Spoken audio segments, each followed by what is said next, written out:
श्रीमद् भगवद गीता अध्याय पंचमोध्याय श्लोक संख्या 20 से लेकर श्लोक संख्या 29 तक। इहैव तैर्जितं सर्गो येषां साम्ये स्थितं मनः निर्दोषं हि समं ब्रह्म तस्माद् ब्रह्मणि ते स्थिताः न प्रहस्येत् प्रियं प्राप्य नोद्विजेत् प्राप्य च प्रियम् स्थिरबुद्धिरसम्मूढो ब्रह्मविद् ब्रह्मणि स्थितः बाह्यस्पर्शे स्वशक्तात्मा विन्दत्यात्मनि तत्सुखम् स ब्रह्मयोगयुक्तात्मा सुखमक्षयमश्नुते। ये संस्पर्शजा भोगा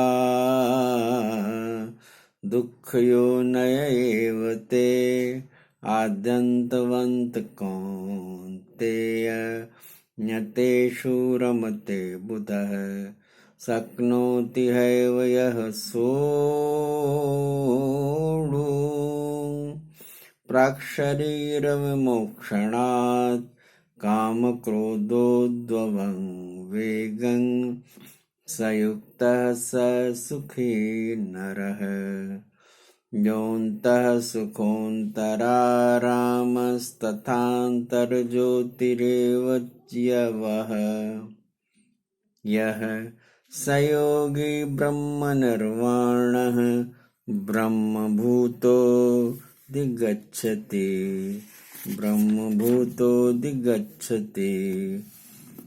लभन्ते ब्रह्मनिर्वाण मृषयः क्षीणकल्मषाः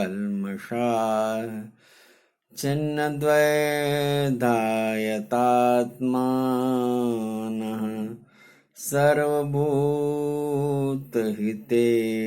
रताः कामक्रोधविमुक्तानां यतीनां यतचेतसाम् अभितो ब्रह्मनिर्वाणं वर्तते विदितात्मनाम्। स्पर्शान् कृत्वा बहिर्बाह्यान् चक्षुरुक्षैवान्तरे ध्रुवो प्राणापानो समो कृत्वा नासाभ्यन्तरचारिणो यतेन्द्रियमनोबुद्धिर्मुनिर्मोक्षपरायणः विगतेक्षाभयक्रोधो यः सदा मुक्त एव सः भोक्तारं यज्ञतपसां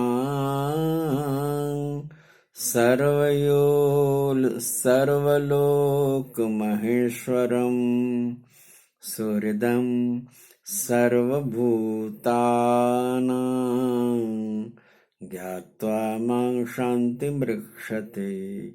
ॐ तत्सदिति श्रीमद्भगवद्गीतासूपनिषत्सु ब्रह्मविद्यायां योगशास्त्रे श्रीकृष्णार्जुनसंवादे कर्मसन्न्यासयोगो नाम पंचमोऽध्यायः।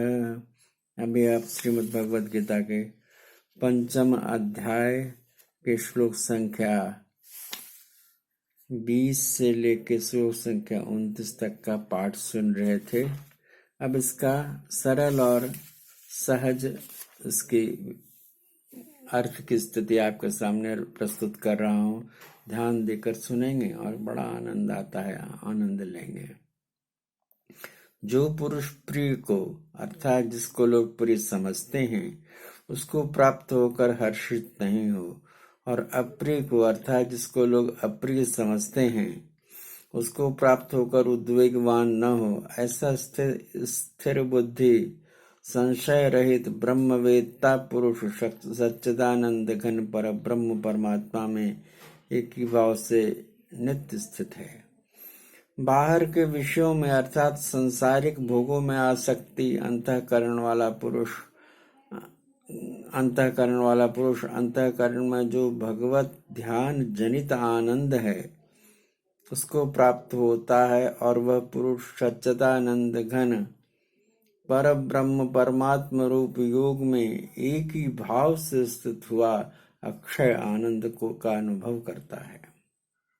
जो यह इंद्रिय तथा विषयों के संयोग से उत्पन्न होने वाले सब भोग हैं, वे यद्यपि विषयी पुरुषों को सुख रूप से भासते हैं, तो वे निसंदेह दुख के ही हेतु हैं और आदि अंत वाले अर्थात अनित्य हैं। इसलिए हे अर्जुन, बुद्धिमान विवेकी पुरुष उसमें नहीं रमता। जो मनुष्य शरीर के नाश होने से पहले ही काम और क्रोध से उत्पन्न हुए वे को सहन करने में समर्थ है, अर्थात काम क्रोध को जिसने सदा के लिए जीत लिया है, वह मनुष्य इस लोक में योगी है और वही सुखी भी है। जो पुरुष निश्चय करके अंतर आत्मा में ही सुख वाला है और आत्मा में ही आराम वाला है तथा जो आत्मा में ही ज्ञान वाला है, ऐसा वह सच्चिदानंद परब्रह्म परमात्मा के साथ एक ही भाव हुआ सांख्य योगी शांत ब्रह्म को प्राप्त होता है।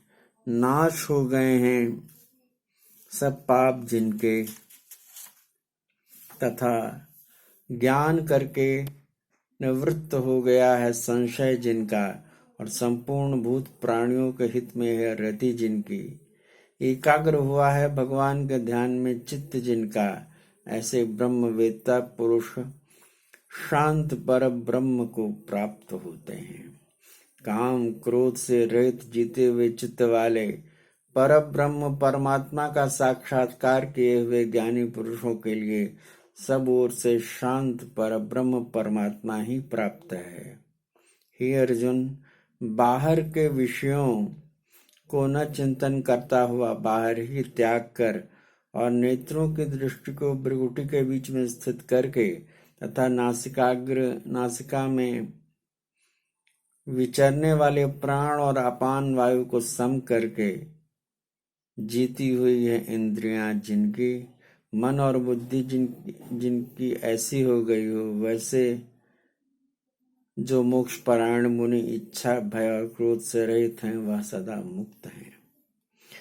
और हे अर्जुन, मेरा भक्त मेरे को यज्ञ और तपों का भोगने वाला और संपूर्ण लोकों के ईश्वरों का भी ईश्वर तथा संपूर्ण भूत प्राणियों का सुहृद अर्थात स्वार्थ रहित प्रेमी ऐसा तत्व को जानकर शांति को प्राप्त होता है, और सच्चिदानंद घन परिपूर्ण शांत ब्रह्म के सिवा उसकी दृष्टि में और कुछ भी नहीं रहता, केवल वासुदेव ही वासुदेव रह जाता है। अभी आपने अर्थ भी सुना, श्लोक भी सुना, और ये जो भगवत गीता है, श्रीमद् भगवत गीता, ये अपूर्व ग्रंथ है। ये जीवन जीने की शैली भी बताता है, मृत्यु को प्राप्त करने के बाद कैसी स्थिति में व्यक्ति रहता है, यानी कि कौन से लोकों में जाता है और कौन से लोगों को प्राप्त होता है। अच्छे लोगों की प्राप्ति भी इस गीता पाठ के माध्यम से आप प्राप्त कर सकते हैं। इसलिए निश्चित रूप से गीता पाठ सुना करिए, और संक्षिप्त गीता पाठ जो लेकर मैं प्रस्तुत होता हूँ आपके सामने, उसे भी नियमित रूप से सुना करिए। गीता इस जीवन में अपूर्व वैभव की प्राप्ति भी कराती है, जो मानसिक और भौतिक दोनों होता है, ये तो कराते ही है, और दूसरे लोकों में यानी मृत्यु के पश्चात उत्तम लोकों की प्राप्ति कराती है।